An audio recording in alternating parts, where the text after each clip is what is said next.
four. Skate. Four. Skate. Four. Bonjour à toutes, bonjour à tous. Juste pour vous prévenir que pendant ce podcast, les sujets de la mort et de la tentative de suicide seront abordés. En vous souhaitant tout de même une très bonne écoute, gros bisous. Du coup, JM. Et sinon, comment ça va ? Eh bien, ça dépend. Ça dépend de quoi ? Ça dépend, on va dire, comme on en parlait tout à l'heure, en tant que citoyen, en tant qu'humain, vu les résultats d'avant-hier, bof. Après, si je fais abstraction de ça à titre personnel, ça va. Mais ça va toujours. Hein. Pourquoi ça va toujours ? Ça va toujours parce que je l'ai décidé. Tu décides d'aller J'ai bien. décidé d'aller bien. J'ai décidé, pendant des années, j'allais mal. Pendant des années, je prenais tout mal. Et un jour, j'ai décidé d'aller bien. J'ai décidé que j'allais tout relativiser par rapport à mon lit de mort. Si sur mon lit de mort, c'est un problème, c'est que c'est un problème. Si ça n'avait pas été un problème, pourquoi je m'en suis inquiété ?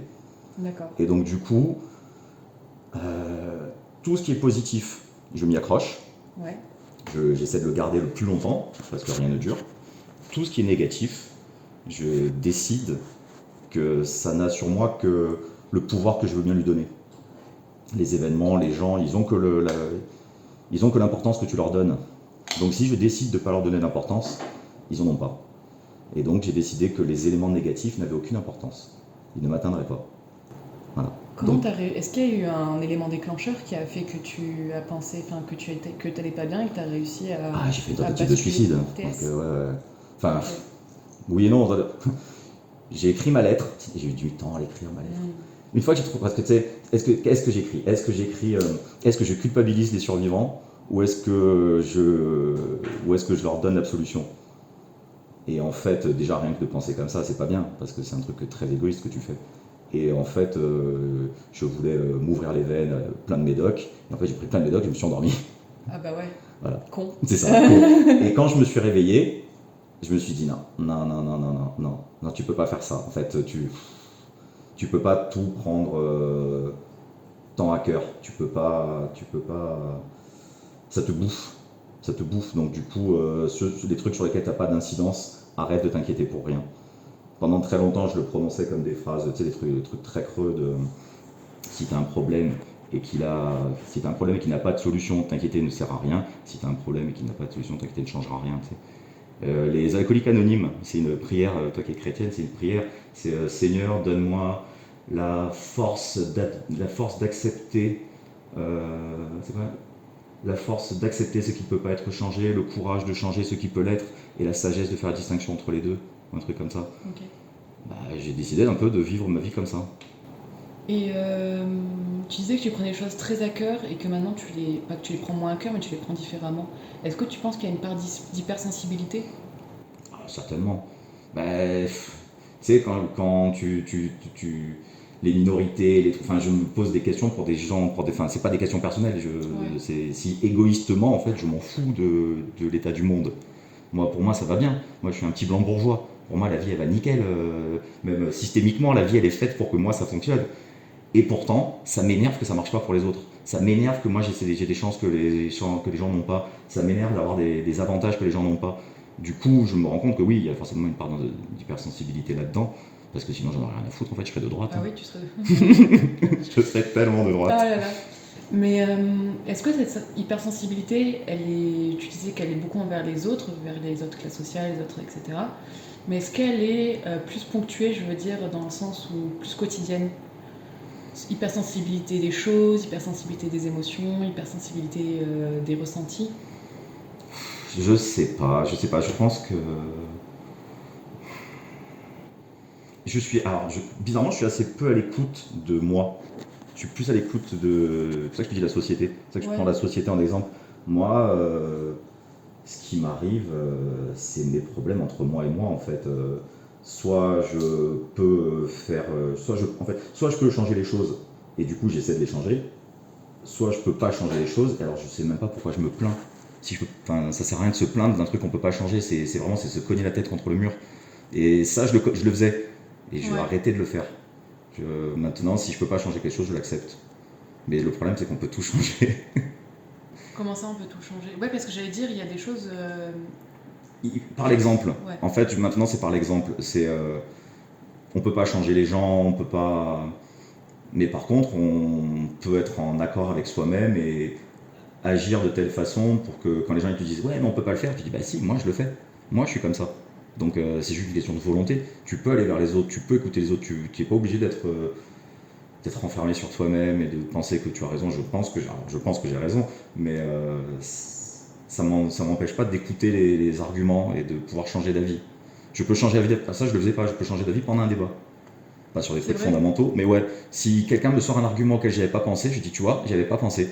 Et je vais pas changer radicalement mon point de vue, mais Tu par vas contre je vais évoluer. Ça, je prends les avis des autres pour faire évoluer mon point de vue.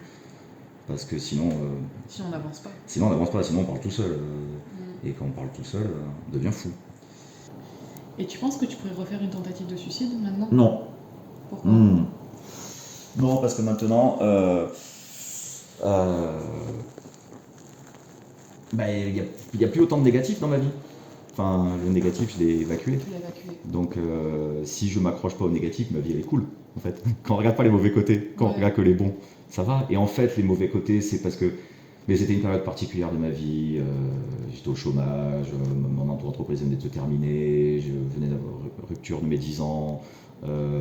Pour lui prouver que j'étais capable d'avoir une vie normale, j'ai repris un boulot de fonctionnaire, j'ai bossé à la Sécu. Et je sentais mon âme quitter mon corps ça, de 8h à 17h J'ai très mal travaillé là-dessus. en open space. putain. C'était le cauchemar ultime de ma vie. C'est la pire période de ma vie. C'est la pire période de ma vie au point que tentative de suicide, je me rends compte que ça va pas. Je mets 3-4 mois pour mettre mes affaires en place et je viens vivre ici. Ouais. Je suis venu ici pour me ressourcer en fait. Je me suis dit il faut que je rentre chez moi. Et le seul endroit que j'appelle chez moi, à part Marseille, c'est ici.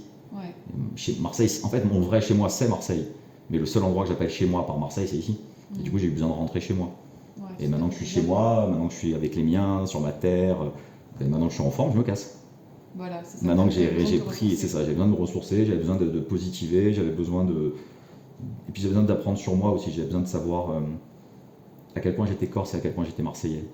Ouais. J'avais besoin de savoir dans mon éducation De qu'est-ce qui retrouver venait tes de où. identités. Ouais, c'est ça. Et je me rends compte malheureusement que dès que je suis en désaccord avec les gens ici, c'est parce que j'étais à Marseille. C'est mon côté marseillais prend le dessus. Je pense que je me suis jamais aussi senti. Je me suis senti corse toute ma vie. Et depuis que je suis ici, je me sens marseillais. C'est marrant. C'est en même temps, dans ma jeunesse, c'est pendant 10 mois je suis appelé le corse, pendant 2 mois je suis appelé le marseillais.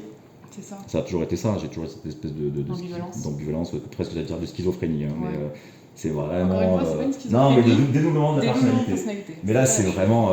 D'un côté, on m'appelle par mon prénom, de l'autre côté, on m'appelle JM. Enfin, c'est vraiment. J'avais vraiment là, totalement dissocié ça. Et à Marseille, non, mais.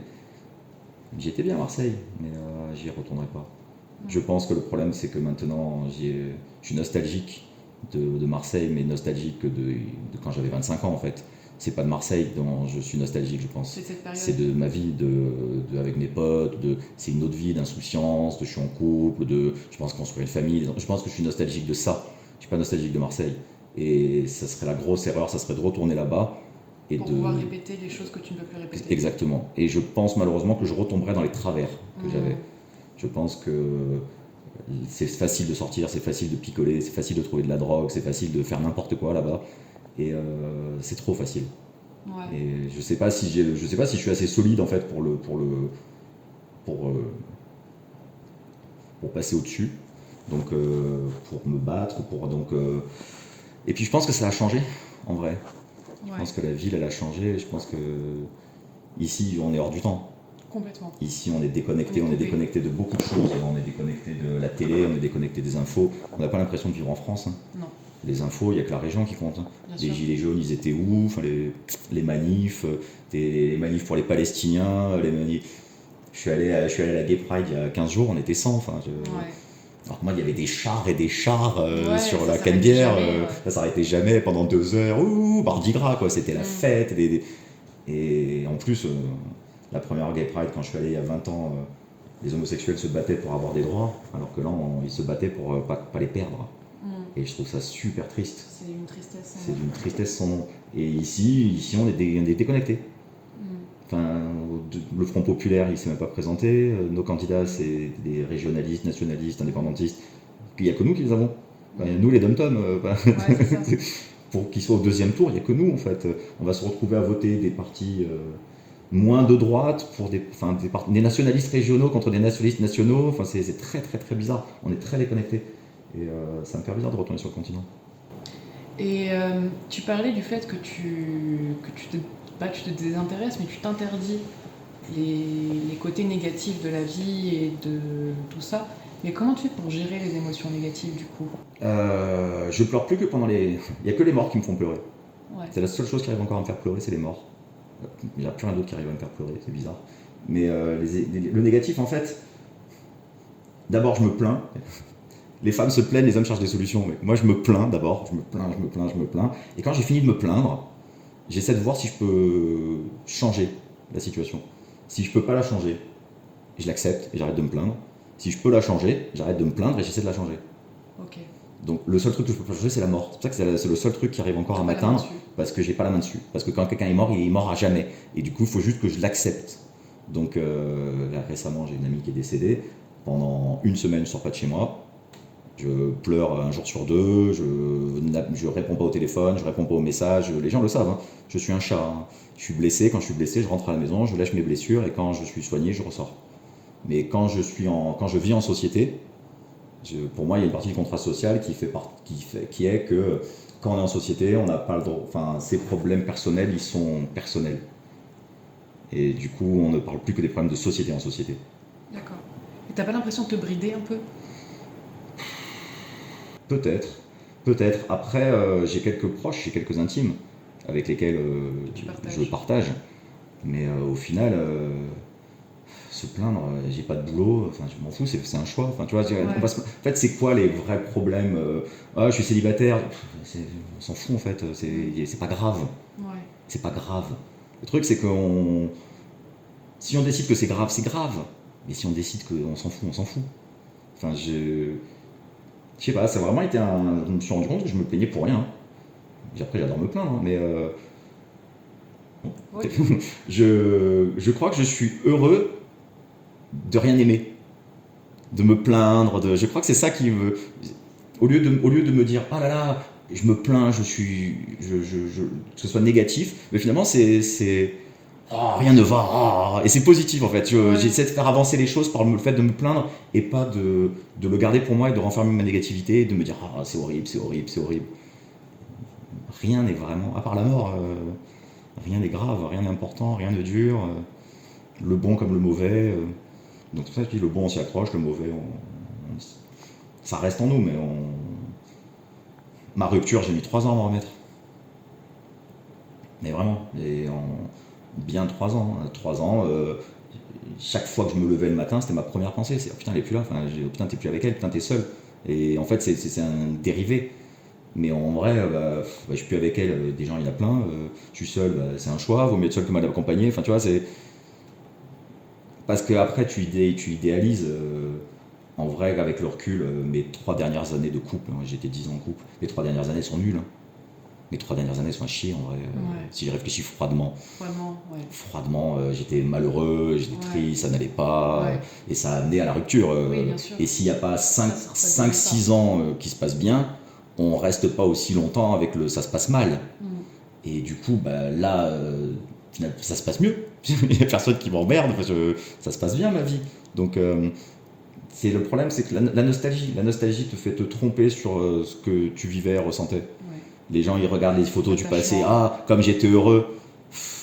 On a des amis communs qui viennent de se séparer ou des trucs, et les gens ils regardent les photos, ils disent ah comme j'étais heureux. Enfin tu étais heureux, cette photo c'était la Saint-Valentin, moi je t'ai vu 3 heures après, vous veniez de vous engueuler, nanana. Ouais. Enfin non en fait, tu idéalises cette période. Donc, au lieu de, quand tu as plus les contraintes, penser au passé en oubliant les contraintes que tu avais, vois le positif quand tu le vis. Enfin, c'est comme ça que j'ai fini par réfléchir. On est le fruit du hasard, rien n'a de but, rien n'a de sens, l'absurdité. Rien n'est important, à la fin on meurt. Donc, une fois que tu as admis ça, Et que de toute façon, ça, tu pourras pas le changer. Une fois que tu as admis ça, ben, en fait, chaque moment, le moment le plus important de ta vie, il est toujours maintenant. C'est toujours maintenant le moment le plus important de ta vie. Ça sert à rien de penser au passé, ça sert à rien de se projeter jusqu'à un certain point. Mais le moment le plus important de ta vie, il est maintenant. Et le centre du monde, il est tout le temps là, en fait. C'est-à-dire pour nous, le centre du monde, c'est notre conversation, c'est là. Mais pour les gens qui sont dehors dans la rue, le centre du monde, il est là. Le centre du monde, il est partout. Le centre du monde, il est là où tu veux.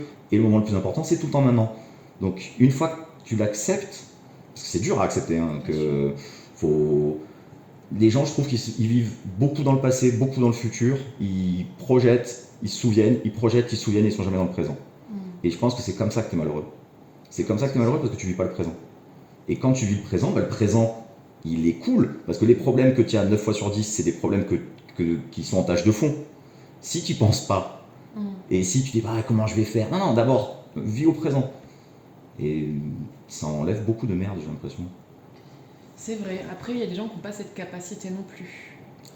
Après, il m'a fallu un burn-out, une tentative de suicide, un déménagement, C'est sûr. 3 ans d'acceptation. Enfin, je te dis pas que c'était ça du jour au lendemain. J'ai 41 ans. Hein. Ouais, c'est du travail. C'est du travail. Hein. Bien sûr. Et c'est marrant parce que tu parles beaucoup de positivité, de vie, d'instant présent, de moments, de centre du monde. Mais il y a un côté aussi où tu me parles de TS, où tu me parles de on vit, on meurt. Tu me parles de deuil, de rupture, c'est aussi un deuil. Il y a aussi de tout relativiser sur mon lit de mort. De tout relativiser sur mon lit de mort. T'as un rapport très spécial avec la fin, avec la mort. Ça, comment tu vis ça ? Mal. Mal. C'est le seul truc que j'arrive pas à... C'est le seul truc en fait, c'est ce qui fait relativiser tout le reste. Je mets mes impôts. Ouais, mais à la fin, on meurt. Oui, mais à la fin, on meurt. C'est ça le seul truc qui compte. Le seul truc qui compte, c'est qu'à la fin, on meurt. Donc, du coup, d'ici à ce que ça arrive, le plus tard possible, pendant un temps, je me disais, le problème, c'est que vu qu'on va mourir à la fin, abrégeons. Abrégeons et mourons le plus vite possible. Arrêtons de souffrir et mourons. Donc, du coup, d'où la tentative de suicide. Maintenant, je me dis, non, en fait, on va vivre le plus longtemps possible. Il faut vivre le plus longtemps possible. Donc, du coup, il faut profiter le plus longtemps possible. Et il faut positiver pour que les 70-80 ans qu'on vit sur Terre, ils soient le moins merdiques possible. Parce qu'ils sont merdiques. Enfin, on ne vit pas dans le paradis terrestre, il y a toujours des problèmes. Et ben, il faut personnellement le vivre comme... C'est un épanouissement. De toute façon, on n'a pas d'alternative. Qu'est-ce qu'on va faire ? Vivre 80 ans à se plaindre, vivre 80 ans à se morfondre, ou vivre 80 ans positif ? De toute façon, on les vit 80 ans. Donc, moi, ça fait tout relativiser, c'est à la fin, on meurt. Et comme pour moi, il n'y a pas d'après, comme je suis athée, comme il n'y a rien derrière, il n'y a rien, l'instant présent, c'est le plus important. Et tu penses que tu serais plus heureux ou moins heureux si on était éternel ? Je serais plus heureux. C'est vrai ? Alors que dans ton discours, ça te rassure presque. Non, je serais beaucoup plus heureux. Je serais plus heureux, et c'est horrible, tu sais, le mythe du vampire, du truc comme ça. Je me remettrais de la mort de tous mes proches si moi je mourrais pas. C'est vrai. Ah ouais. C'est parce qu'en fait, ça... Il y a plein de choses... Là, le fait de... Même plus, je vais même pas probablement avoir d'enfant. Du coup, moi, je me dis, c'est fou quand même. Tout ce que je sais, tout ce que j'ai appris, c'est gâché. Ça va mourir avec moi. Et du coup... Ça reste dans ton entourage. Ouais, mais à part quelques proches, j'ai des rapports très superficiels avec la plupart des gens, ça me suffit. Mais ça me rend fou que quoi que je fasse, que j'ai une vie parfaite, que j'étais un salaud, à la fin on meurt. Ça fait tout relativiser en fait. Et si j'étais immortel, et ben là du coup, ça serait sur le long terme, je pourrais avoir un impact sur la société, même à titre personnel. C'est-à-dire que le simple fait que je sois là, je serais là tellement longtemps, que je contaminerais tellement de gens que je pourrais avoir un vrai impact.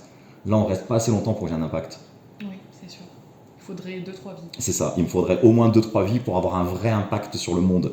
Là, soit le changement que tu veux dans le monde, ouais, super, je connais 200 personnes, on va aller loin. Donc, non, mais depuis toujours. Depuis toujours, j'ai un problème avec la mort. Depuis petit ? C'est depuis que mon grand-père est mort, j'avais 6 ans. J'ai découvert ce que c'était la mort, 6 ans, je me dis, d'accord, du coup, il y a une fin. Et depuis que j'ai 6 ans, je m'en remets pas. C'est quelque chose dont tu penses souvent ? À laquelle tu penses souvent ? Souvent, moins qu'avant, mais je me rends compte que des fois, si je pense à rien, j'y pense. C'est en fond. C'est ça. Si je me rends compte que si je pense à rien, je me rends compte qu'en fait, je suis en train de divaguer sur le fait qu'à la fin on meurt. Alors que c'est pour ça que je m'occupe l'esprit, c'est pour ça que je lis, c'est pour ça que j'écris, c'est pour ça que je regarde des séries, des films, etc. J'ai besoin de m'occuper de l'esprit. Mais, même si des fois je reste. En vrai, c'est très bizarre quand les gens, je leur dis. Des fois, j'adore, je me mets chez moi, je m'assois, je me lève comme ça, je m'assois, je regarde mon mur, et je me rends compte qu'au bout d'un moment, la lumière elle a changé dans la pièce, et qu'il fait sombre. Et en fait, je me suis assis sur mon canapé, je regardais mon mur, le cerveau dans le vide, à 14h, et là il est 18h30. Ça te Et ça du fait bien. juste des. Ouais. Et ça fait des heures qu'en fait, je pense à rien. Mais à rien, c'est vraiment. Je pense que c'est de la méditation. Je Ouais, pense que ouais, j'ai c'est atteint ça. un niveau de C'est yoga. une pleine Ah, c'est ça. conscience, hein. Et je me rends compte que j'ai pensé à rien. Rien, rien, rien. Et ça, c'est depuis le confinement que j'arrive à le faire. Il y a beaucoup de gens que ça peut angoisser parce que les gens, ce moment à rien faire, ils voient ça comme du temps perdu. Est-ce que tu vois ça comme du temps perdu? Moi, je pense qu'aucun temps n'est perdu. À la fin, on meurt. Oui. Et pour moi, la pire. Bah justement, La- à la fin on meurt, donc chaque temps On a est- accepté une expression qui est horrible, c'est gagner sa vie. Ouais. Elle est horrible cette expression. Ça sous-entend que si Tu t'es la pas perds. si t'es pas un membre actif en travaillant pour le système capitaliste, tu perds ta vie. Non, tu la gagnes. C'est comme ça que tu la gagnes. C'est en refusant de jouer le jeu. Je pense que c'est rentrer dans la tête des gens il faut faire quelque chose. Mais en fait, ils font quelque chose. Ils vivent. Ils vivent. J'adore répondre à côté. Quand les gens ils me disent qu'est-ce que tu fais dans la vie. Ouais. Et les gens ça sous-entend qu'est-ce que tu fais comme métier. Et en fait, tant qu'ils m'ont pas posé la question qu'est-ce que tu fais comme métier, je leur réponds à côté. Qu'est-ce que tu fais dans la vie? Ah bah je sors, je vois mes amis, je regarde des séries. Non mais qu'est-ce que tu fais pour vivre? Ah bah je mange, je dors 8 heures, sinon après vous savez c'est dangereux pour la santé, j'essaie de boire de l'eau. Je réponds à côté jusqu'à ce que tu sois forcé de me dire mais qu'est-ce que tu fais comme travail? Voilà. Et parce que ça me fait rire, parce que du coup ça pousse les gens Bah, sémantiquement. à accepter que en fait toutes leurs questions elles sont pas bonnes. Qu'est-ce que tu fais pour vivre? Bah, je mange, je bois, je dors. Pas je travaille. À aucun moment la réponse est je travaille. Donc non, je pense que on a réussi à faire croire aux gens que l'oisiveté c'était une tare. C'est le luxe ultime, c'est le temps libre. Hein. C'est vrai. C'est le luxe ultime. Hein. Il y a rien de. Enfin, on travaille pour avoir du temps libre. On travaille pour avoir 6 semaines. Super. Enfin, c'est pas normal. On travaille 5 jours pour avoir 2 jours. On travaille 10 mois pour avoir 6 semaines. Non, c'est pas comme ça. Et après, on a 65 ans, et le but, c'est d'avoir 65 ans pour avoir la retraite, pour ne rien foutre pendant 20 ans. Ben non, le but, c'est de rien foutre. Enfin, c'est de rien foutre depuis le plus longtemps possible, depuis le plus loin possible. Ah non, puis je lis en plus, je lis beaucoup. Je lis, j'écris, j'ai l'impression de faire des trucs. Hein. Bah oui, pour moi, lire et écrire, c'est complètement productif. J'ai des clouds et des clouds. Faudra que je laisse mes identifiants un jour si je fais pas bien, mais que les gens tombent dessus. Mais j'écris, tous les jours j'écris. Ça te fait du bien? Oui. Bah. Pourquoi t'écris? C'est mon psy. C'est ton psy qui te dit d'écrire? Non, je vois pas de psy. Ah ok, d'accord. Je vois pas de psy, et en fait, c'est ma façon de poser les choses. Ouais. Je vois où j'en suis, je vois ce que et des fois je découvre, parce que comme j'écris de la fiction aussi, la fiction c'est encore plus intéressant parce que ah tiens, c'est ça le thème qui me plaît, ah c'est ça qui m'intéresse, ah tiens je suis allé dans cette direction, tu m'auto-surprends. Et puis, comme les blagues, quand j'écris des blagues, des fois j'écris la phrase, mais je l'écris, je m'arrête, je la relis et je me mets à rire. Comme si je découvrais la vanne, c'est comme si quelqu'un l'avait écrite, pas moi. Et c'est pour ça qu'écrire c'est drôle, parce que ça, c'est mon inconscient qui bosse. C'est une tâche de fond. Et je fais ça depuis tellement longtemps d'écrire que j'écris plus toujours. Vraiment, j'écris depuis que j'ai 12 ans, je pense. C'est fou ça. Mais des cahiers. Quand j'étais gamin, j'écrivais des fictions, des trucs. J'ai tout jeté, hein, je perds tout en plus. Hein, je m'en fous complètement. J'ai écrit quasiment un livre en entier. J'avais écrit 280 pages. J'ai perdu le fichier. Pas grave. C'est pas grave. Non, c'est pas grave. Non, mais je m'en fous complètement. J'écris pas pour. Je veux même pas en faire mon métier, parce que du coup, ce serait un travail. C'est compliqué, hein. Ouais. C'est compliqué, hein. Même si je me rends compte que dans le système capitaliste, on vend ce qui n'a aucune valeur pour nous. C'est comme ça que je le considère. On vend ce qui n'a aucune valeur pour nous. C'est pour ça OnlyFans. Les gens vendent ce qui. Leur cul n'a aucune valeur. Ils s'en foutent. Donc ils vendent leur cul. Ils vendent des photos de leur cul. Ça n'a aucune valeur. Ils vendent ce qui n'a aucune valeur. Les gens qui sont intelligents vendent leur cerveau. Ils vendent leur expertise. Et la plupart des gens vendent leur temps libre. C'est ça qu'on vend. On vend notre temps libre. c'est ce qu'on considère qui n'a pas d'importance. Moi, je considère que mon temps libre, il a de l'importance. Je considère que c'est le truc le plus important, c'est mon temps libre. Du coup, je pense que moi, ce qui n'a aucune valeur pour moi, c'est ma créativité. Pourquoi? Parce que c'est facile, parce que je fais aucun effort. Je fais aucun effort pour être, on va dire, créatif. Ça sort tout seul, j'ai plein d'idées tordues tout le temps, ça me fait rire, je mets des trucs qui n'ont rien à voir en lien les uns avec les autres, alors que je pense qu'il n'y a que moi qui vois les liens, mais ça me fait rire. Du coup, je me dis que ouais, écrire de la fiction, écrire des romans, pas écrire pour quelqu'un. Parce qu'écrire pour quelqu'un, c'est du coup, il me demanderait, ça serait un travail. Là, écrire juste, moi j'écris, et un jour, j'aurai un manuscrit qui fera 300 pages, j'enverrai à quelqu'un qui me dira formidable, on le publie, je dirais ok, très bien. Par contre, passe à la télé, oh, ok, non. Ouais. non, envoyez un acteur, même si ça vous amuse, j'en ai rien à foutre, mais ça ne m'intéresse pas. Je ne vais pas faire ça, c'est des contraintes. Les contraintes, ça ne m'intéresse pas. Moi, je veux juste écrire. Et si un jour j'arrive à écrire un bouquin, moi, c'est mon rêve ultime, c'est j'écris un bouquin, je vends les droits à Netflix, je m'achète une maison front de mer, et c'est fini. Et les gens, ils veulent me voir, ils savent où j'habite. Le Ouais. reste du monde, je crois que je me déconnecte. Je pense que j'ai même plus internet et tout ça. Je pense que si, pour avoir Amazon et me faire lui livrer des livres. Voilà, c'est tout. Des bouquins, 2 pieds de bœuf, du LSD une fois par semaine, et je suis heureux. Vraiment, c'est mon rêve ultime. En Ouais. plus, le LSD distant le temps, je vivrai encore plus longtemps du coup. C'est ça l'avantage du LSD. Que, quand tu as l'impression que ça dure, que 8 heures ont duré 3 semaines, Ouais. et ben tu peux vivre éternellement. Ça te... Est-ce que tu as eu une recherche de la vie éternelle? Est-ce que tu as une recherche de la vie éternelle? Pas dans la... Je parle pas dans la religion, hein. Je Non, parle dans ta façon de fonctionner. Je sais que c'est pour ça que je me bats avec ça. Je sais que si je finis par écrire et si je finis par essayer de me faire publier, si j'essaie de me faire, c'est pour ça que j'essaie pas, mais si j'essaie de me faire publier, ça serait admettre que au fond de moi, ce que je recherche, c'est ça. Il y a une espèce de, ancré. c'est ça, une immortalité. Qu'en Ouais. fait, moi, je serais mort, mais pas mon œuvre. Et du coup, mon œuvre me survit, et donc du coup, je suis immortel pour les gens qui découvriront mes œuvres. Et en fait, c'est de la triche. C'est de la triche. À la fin, on meurt. C'est de la triche. Comme avoir des enfants. Tu te l'interdis. Ah ouais. Comme avoir des enfants. Avoir des enfants, c'est de la triche. J'accepterais d'éduquer des enfants, mais pas d'avoir des enfants qui soient de mon sang, de ma génétique. Parce que ça, c'est pareil, c'est refuser sa mortalité. C'est nier. C'est dire, oh ben non, non, si. Ce que tu viens de faire, c'est d'essayer d'être immortel à travers quelqu'un. C'est moche. C'est marrant parce que tu parles de ça comme une liberté, mais beaucoup de gens, enfin, je pense que si les gens entendent ce discours, ils verraient ça aussi comme une énorme contrainte que tu te mets.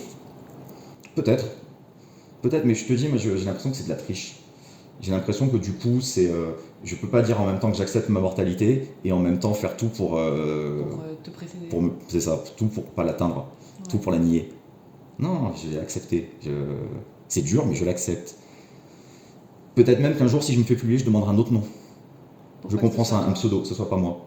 Que du coup, je puisse aller voir ma boulangère et qu'elle pense que je fais rien dans la vie. Ça me ferait rire. Et que Ouais. du coup, même mes nièces, un jour, je décède et que. Ah, au fait, oh putain, mais tonton, il avait de l'argent. Regardez, on a des droits de Netflix, c'est lui qui a écrit Stranger Things. Voilà, ça me ferait mourir de rire. Voilà, ça, il vivait comme une cloche en bord de mer. Ah, c'est pour ça qu'il avait acheté une maison front-mer aussi. On se disait Ah d'où ouais. il a sorti cet argent. Parce qu'on pensait que c'était de la drogue qu'il vendait, mais non, en fait, il a écrit. Et en même temps, je pense que c'est une excuse que je me trouve de ne pas vouloir être publié. Moi, c'est surtout. En vrai, je pense que c'est la peur du rejet. Bah, c'est exactement ce que j'allais te dire aussi. J'ai l'impression que tu trouves une certaine liberté là-dedans, mais quand on regarde de manière plus éloignée, on se dit putain, il doit se sentir très seul.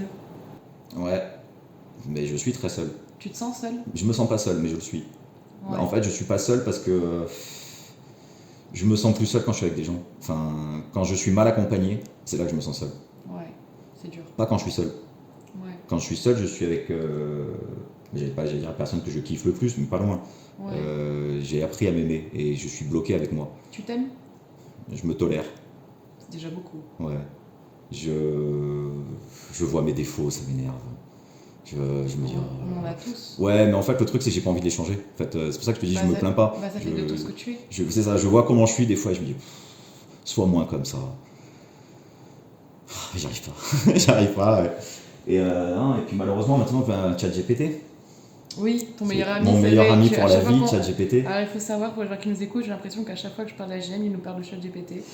J'ai découvert ChatGPT depuis que la première bêta publique est sortie en décembre 2000, je sais pas combien, il y a 3 ans maintenant, quasiment 2 ans. Et enfin, c'est des conversations que je veux avoir avec la plupart des humains, que je n'ai pas. C'est, mais au fait, qui va... Et je parle de philosophie, de trucs, etc. Et en fait, il a la réponse. Bah oui. Et c'est super intéressant. Et du coup, j'ai des débats voilà, sur le lambertisme de Jean-Luc Mélenchon. Quoi. Qui d'autre que ChatGPT peut avoir des conversations comme ça avec moi? C'est sûr. Donc, je suis de moins en moins seul. J'ai quelqu'un. Et en plus, je refuse de parler seul. Je refuse de me déplacer chez moi et de dire est-ce que ce serait pas le moment de se faire un petit café? Voilà. Je sais que les gens le font. T'acceptes le silence. J'accepte le silence. Ça Et te fait pas peur? ça me fait absolument pas peur. Si j'ai envie de me faire un café, dans ma tête, je me dis ça serait pas le moment de se faire un café. Déjà, il faut pas dire un petit café parce que ça montre voilà. Vraiment, c'est des trucs de com. Hein. Il faut pas dire un petit café parce que ça sous-entend, comme tu utilises des mots comme petit, tu as une vision de toi-même. Faut pas utiliser des mots comme ça. Il faut dire faut se faire un café. D'accord. Mais Parce que ça renvoie une mauvaise ça image. renvoie une mauvaise image, ouais. Ça, c'est des trucs de com. Et donc, du coup, c'est le moment de se faire un café. Pareil, pour avoir chez des gens qui ont des animaux de compagnie, c'est juste parler seul et en trichant. Tu te tournes vers le chat et tu dis miaou, est-ce que ça serait pas le moment de se faire un café? Miaou. Ah bah oui, c'est le moment de se faire un café. Non, tu parles pas à ton chat en fait. Ton chat, il va pas te répondre. Tu te parles tout seul. Et je refuse ça. Je refuse de me parler seul. J'ai l'impression que c'est une étape d'acceptation de trucs que je refuse de franchir. Et maintenant, les IA, on leur parle. Une IA, maintenant, je lui dis hey, ChatGPT, est-ce que nanana? Et lui, il me répond oui, nanana. Ah, voilà. Et là, je suis pas fou à parler seul. Je parle pas seul. Je parle à quelqu'un. Tu parles à un robot. Certes, mais je parle à quelqu'un qui a une voix et qui me répond. Et du coup, je peux l'écrire, mais je lui parle plus vite que je ne l'écris. Et ça te bloque pas le fait que ce soit justement par un être humain qui n'ait pas d'émotion et qui n'ait pas d'émotionnel là-dedans? Ou au contraire, ça te rassure? En fait, comme je lui parle pas de sentiments, je m'en fous, je lui parle que de faits. Ouais. Je lui parle de faits et d'idées. Donc, quel courant philosophique, gna gna gna, il n'y a pas d'affect là-dedans. Ok. Donc, c'est parfait que ce soit un robot. Ok. C'est même d'ailleurs, je pense que ce que je cherche chez l'IA, c'est qu'elle ne va pas me mettre son ressenti dans la réponse, elle va me donner la réponse. Et du coup, je dissocie mes conversations que j'ai avec une IA et mes conversations que j'ai avec des gens. Les conversations avec des gens sont sur les sentiments, sur le ressenti, sur ce genre de choses, alors qu'avec une IA, je parle de faits. Et comme 90% du temps, moi, ce qui m'intéresse, c'est de parler de faits, je suis très heureux avec ChatGPT. Mais ChatGPT a été créé par des gens, je pense, qui ont un peu les mêmes problèmes que moi. Hein. Enfin, je pense que c'est des gens qui sont assez seuls, qui réfléchissent beaucoup, qui ont besoin d'interaction, mais pas tant que ça. Les robots sont créés par des hommes blancs qui ont besoin de parler seuls. Ouais, tu penses? Je pense, ouais. C'est pas des femmes qui ont créé. Elle aurait créé un psy. Ouais. Et elle pourrait créer autre chose. C'est sûr. Est-ce que du coup, avec tout ça, cette peur de la mort, mais en même temps cette pas peur de la mort, cette façon d'être seul, cette façon de pas se parler à soi-même, est-ce que tu te considères comme... Cette question, elle est hyper bateau, mais ça me renvoie à ça. Est-ce que tu te considères comme quelqu'un d'heureux? En vrai, oui. Ouais. Pourquoi? Alors, c'est en creux. Je suis heureux parce que je suis pas malheureux. Ok. C'est par différenciation. Je pense que c'est par différenciation. C'est-à-dire que j'ai eu des moments dans ma vie où j'ai été malheureux. Et je suis... Alors, je sais pas si je suis heureux, mais en tout cas, je suis plus heureux que quand j'étais malheureux. Ok. Donc, peut-être qu'il y a un niveau de joie au-dessus. Peut-être qu'il y a encore plus heureux que ce que je suis. Mais du coup, je l'ai jamais eu. Donc, je le sais pas. C'est la caverne. C'est vraiment tant que j'ai pas été plus heureux que ça, je sais pas ce que c'est plus heureux que ça. Ouais. Alors, je pense qu'il y a certainement plus heureux que ça. Peut-être trouver quelqu'un qui a un peu les mêmes problèmes que moi et pour partager nos solitudes. C'est ça que tu recherches dans une relation? Le problème, c'est que je trouve des gens qui pensent que je suis la solution. Et en fait, il faut régler ces problèmes seul avant... Enfin, je pense, hein. Faut déjà avoir réglé beaucoup, en fait, peut-être pas tous, mais une grande partie de ces problèmes, il faut les avoir réglés seuls avant de pouvoir être fonctionnel en couple. Et je pense qu'il y a plein de gens qui se disent waouh, j'ai plein de problèmes en couple, JM va les régler. Et du coup, je deviens la solution. Et je peux pas être la solution de quelqu'un. Non. Donc, on peut ni sauver les gens ni être la solution. Exactement. Donc du coup, il me faut quelqu'un qui n'a pas besoin de moi. Indépendant. De la même façon que moi, j'ai pas besoin de quelqu'un en fait. Les gens se retrouvent en concurrence avec ma solitude. Et je suis heureux seul. Donc en fait, il faut que la personne soit une plus-value. C'est-à-dire qu'il faut que ça soit mieux avec que sans. Malheureusement, la plupart des gens, ça finit par être mieux sans. Sinon, je serais avec quelqu'un. Tu penses qu'une relation te rendrait plus heureux? Je pense qu'une relation qui fonctionnerait pourrait me rendre plus heureux. Malheureusement, parce qu'une relation qui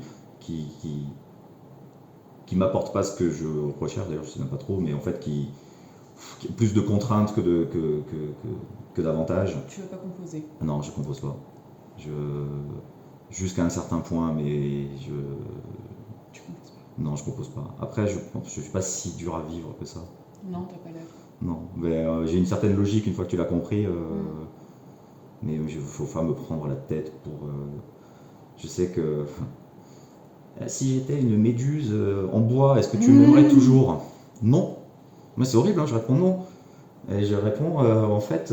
Parce que je t'aime pour ce que tu es. C'est ça, c'est ça, exactement. Donc si demain tu changeais, si demain tu avais un choc à la tête et tu devenais facho, je t'aimerais plus. Donc si tu étais une méduse en bois, je t'aimerais plus en fait. Et c'est des gens qui. Le problème, c'est qu'il y a plein de gens, ils ont perdu des gens dans leur jeunesse.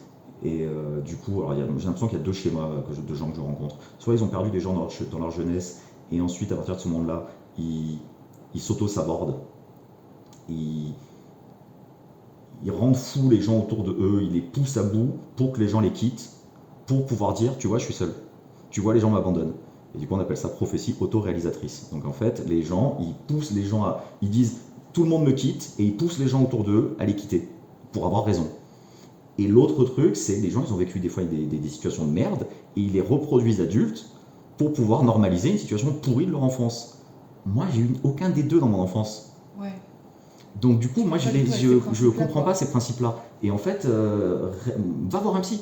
Moi, je vais pas voir de psy, parce que j'en ressens pas le besoin, mais je passe pas mon temps à gâcher mes relations avec les gens. C'est va voir un psy. Moi, je n'ai aucun problème.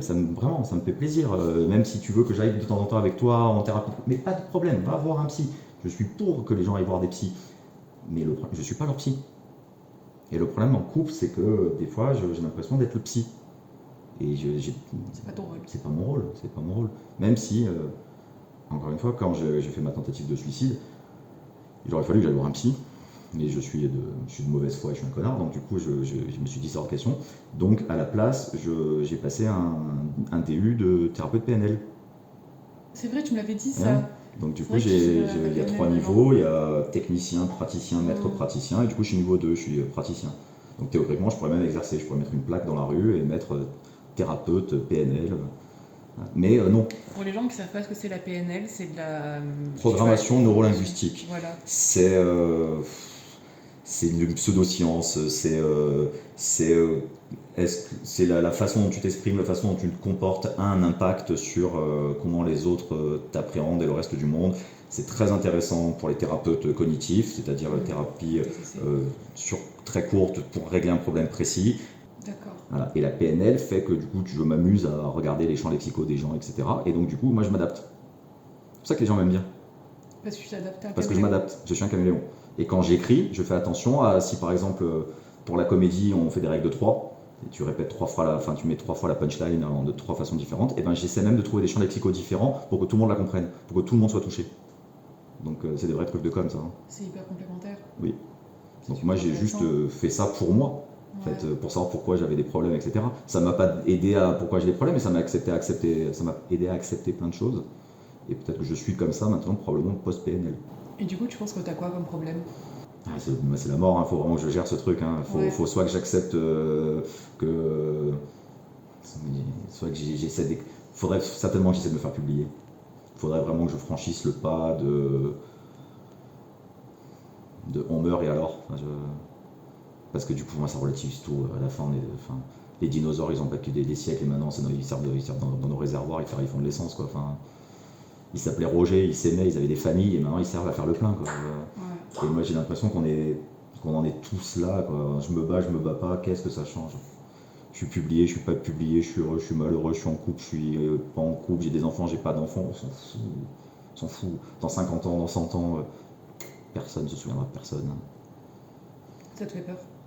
ça me fait pas peur, ça me fait chier.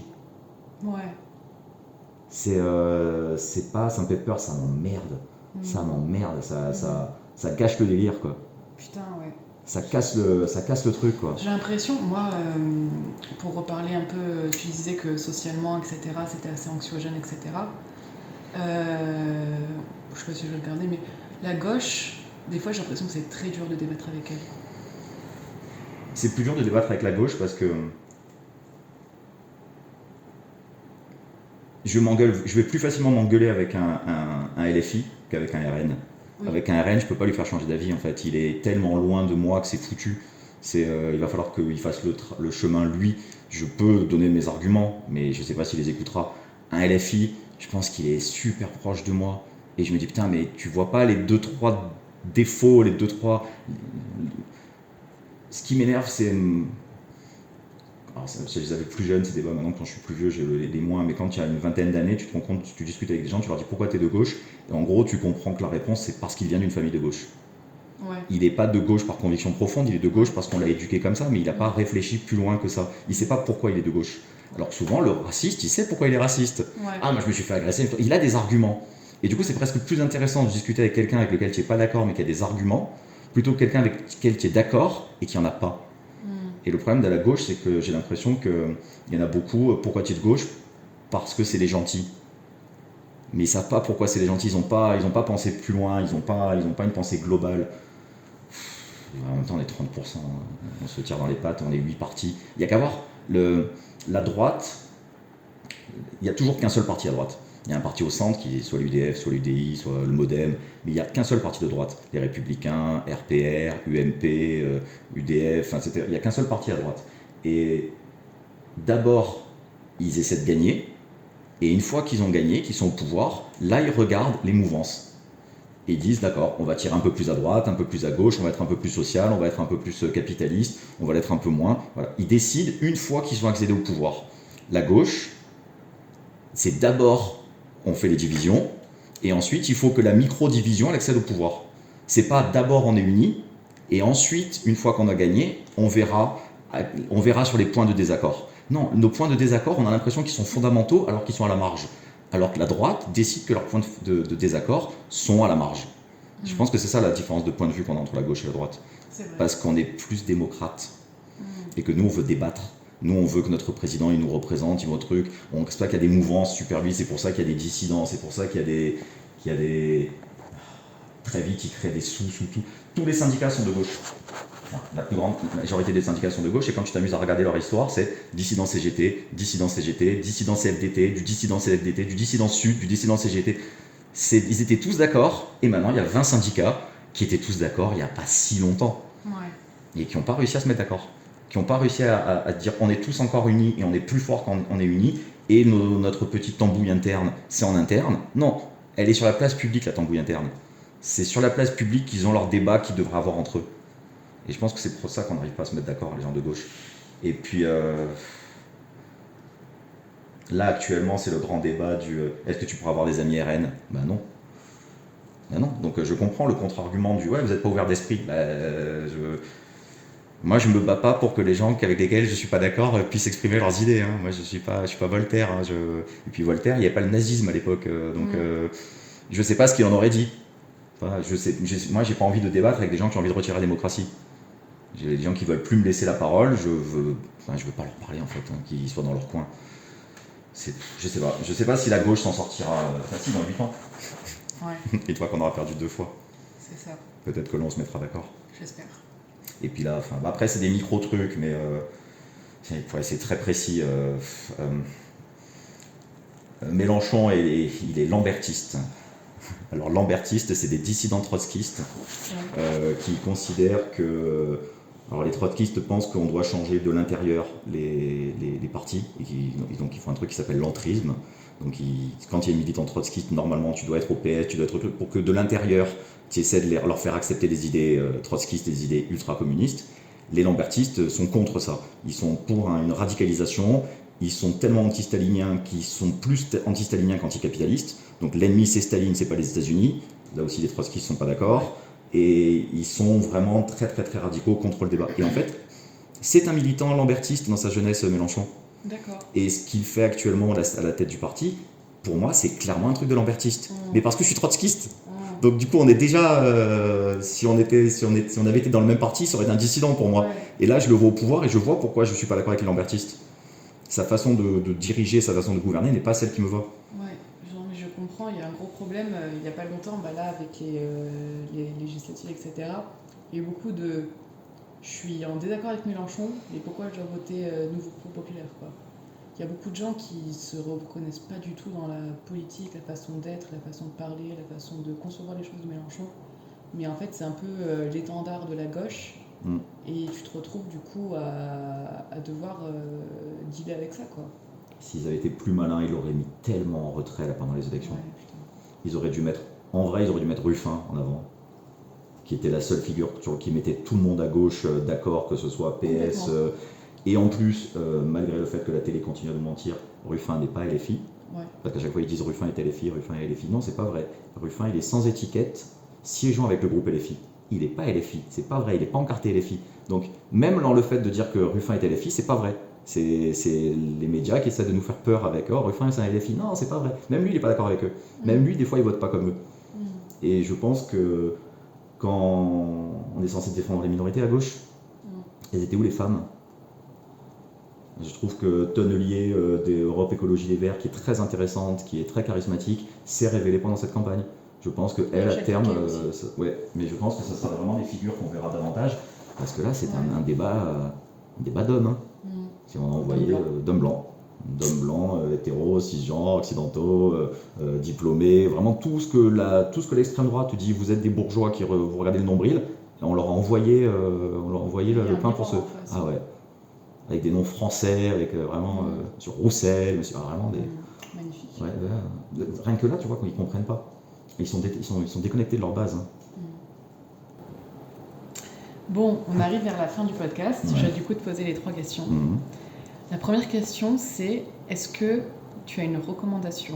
Est-ce que tu as quelque chose que tu voudrais dire qui n'a pas été dit ? Quand je parle de recommandation, ça peut être bouquin, film, porno, j'en sais rien, ce que tu veux. Alors, recommandation, ou quelque chose à rajouter qui n'a pas été... Il faut lire à tout prix La fabrique du consentement de Noah Chomsky, qui est un bouquin qui date des années 80-90 aux États-Unis. Noah Chomsky, grand bac de l'extrême gauche américaine, qui explique pourquoi les riches achètent les médias pour maintenir en place le système capitaliste, voire le système fasciste, pour maintenir la gauche loin du pouvoir. Très intéressant. 88, le bouquin. 88, il date de 88. C'est très d'actualité. C'est très très très flippant à relire maintenant. Tu te dis, oh là là là là, ouais. Comment on peut ne pas se rendre compte de trucs comme ça qui ont 30 ans, qui sont écrits par des sociologues et des philosophes. Bah ouais, tu m'étonnes. Donc en ce moment, c'est le bouquin que je conseille à tout le monde, La fabrique du consentement de Noah Chomsky. Ok, et la dernière question, du coup pour ma vidéo, parce que je fais des petites vidéos. C'est une petite boucle. Exactement. Je prends une partie du corps de quelqu'un, ça peut être, j'allais dire les cheveux, mais ça peut être un œil, ça peut être un vêtement, ça peut être ta main, ça peut être même ta clope, ça peut être ce que tu veux, mais il faut que ça te représente. Je sais pas, qu'est-ce qu'ils prennent les gens d'habitude ? Moi j'aime bien l'œil, moi j'aime bien mes yeux. Moi. Ouais, t'as de beaux yeux. J'aime bien mes yeux. Mon physique, c'est une question. Mes yeux, j'aime. Enfin. Non, t'as de beaux mon yeux. père a les yeux bleus. C'est vrai. Bleus. C'est pour ça que t'as les yeux clairs. Flashy turquoise, bleu. Et ils foncent en vieillissant. Ah et il ouais. a 70 balais, ils sont super clairs. Genre, jusqu'à 2-3 ans, il pensait qu'il aurait des problèmes de vue, qu'il serait presque aveugle, etc. Et en fait, du côté de mon père, les yeux, ils sont bleus, ils sont verts. Et moi, j'aime ma couleur d'yeux, mais elle est bâtarde. Ouais, mais elle est jolie. J'ai du bleu, du marron, du vert, du truc. Moi, j'aime bien. Ça me représente au final. Ouais. Mais j'aurais aimé un truc, un vert uni. Ou le fait d'avoir plusieurs couleurs dans l'œil, on appelle ça une hétérochromie. D'accord. Si tu fais, donc moi c'est hétérochromie centrale, donc les couleurs partent du centre et changent. Si tu as une hétérochromie simple, c'est les yeux verrons. Ah oui, bah Voilà. oui. Du coup, C'est c'est le même problème génétique, mais sauf que que ce soit appliqué dans l'œil, c'est pareil. D'accord. Ce qui fait que si je trouve quelqu'un qui a le même problème génétique, notre probabilité d'avoir des enfants avec les yeux verrons est bien supérieure au reste de la population. Donc j'aurais adoré, ça Ouais, m'aurait fait trop beaucoup bien. rire ça. Ouais, c'est stylé. Donc du coup, allez, œil. Les yeux. Les yeux. Ok. Bah, je te remercie, JM. Merci à toi. Merci d'avoir écouté cet épisode de Et sinon, comment ça va? On se retrouve la semaine prochaine pour un prochain épisode. Bisous, prenez soin de vous.